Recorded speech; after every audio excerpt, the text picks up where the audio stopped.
Hello friends, welcome to my channel. আজকে আমি আলু সিম দিয়ে নিরামিষ তরকারি রান্নার রেসিপি নিয়ে এসেছি। আলু সিমের তরকারি তো অনেকভাবেই খেয়েছেন, তবে এইভাবে একবার রান্না করে খেয়ে দেখবেন, ভালো লাগে। তাহলে চলুন দেখে নিই কীভাবে নিরামিষ তরকারিটা রান্না করব।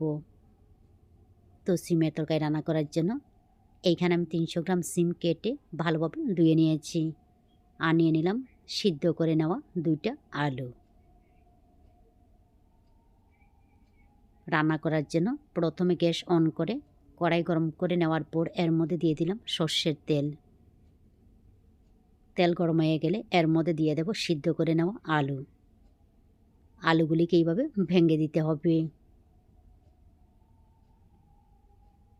এরপর এর মধ্যে হলুদ লবণ দিয়ে আলুগুলিকে ভালোভাবে ভেজে নিতে হবে। তো আলুগুলিকে ভেজে নেওয়ার পর এখন আমি এইগুলিকে নামিয়ে নিচ্ছি। আবারও দিয়ে দিচ্ছি সর্ষের তেল। তেল গরম হয়ে গেলে ফোড়নের মধ্যে দিয়ে দেব শুকনো লঙ্কা, তেজপাতা, 5 ফোড়ন। রান্নাটা কিন্তু অবশ্যই সর্ষের তেল দিয়ে রান্না করবেন।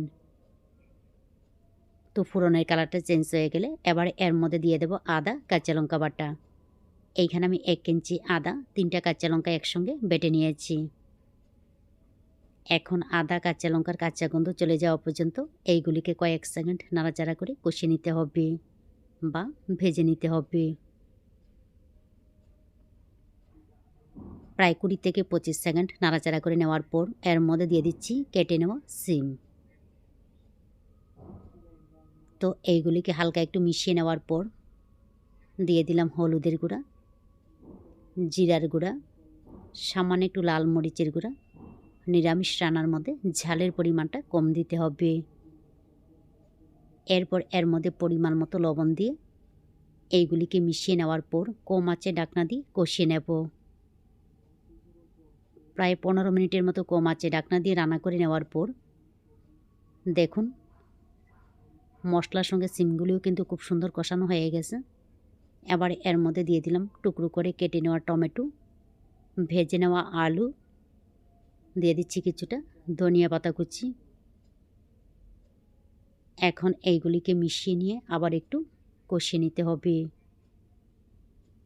এইভাবে একটু ভেজে নিলে বা কষিয়ে নিলে সবগুলি উপকরণ মিশে যাবে, ভালো লাগবে।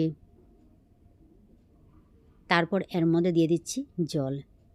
জলের পরিমাণটা একদম কম ব্যবহার করতে হবে। রান্না করে নেওয়ার পর গায়ে মাখা যাতে থাকে এমনভাবে রান্না করতে হবে। তো ঢাকনা দিয়ে আবারও রান্না করে নেওয়ার পর দেখুন খুব সুন্দর হয়েছে, সিমগুলি ভালোভাবে সিদ্ধ হয়ে গেছে। তারপর এর মধ্যে দিয়ে দিচ্ছি 1 চা চামচ ভাজা মৌরি বা মিষ্টি জিরা।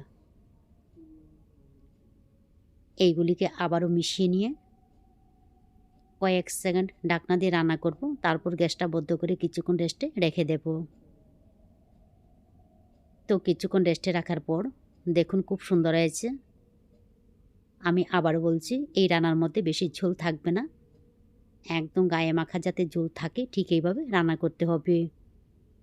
এইভাবে নিরামিষ তরকারি রান্না করে খেয়ে দেখবেন, ভালো লাগে।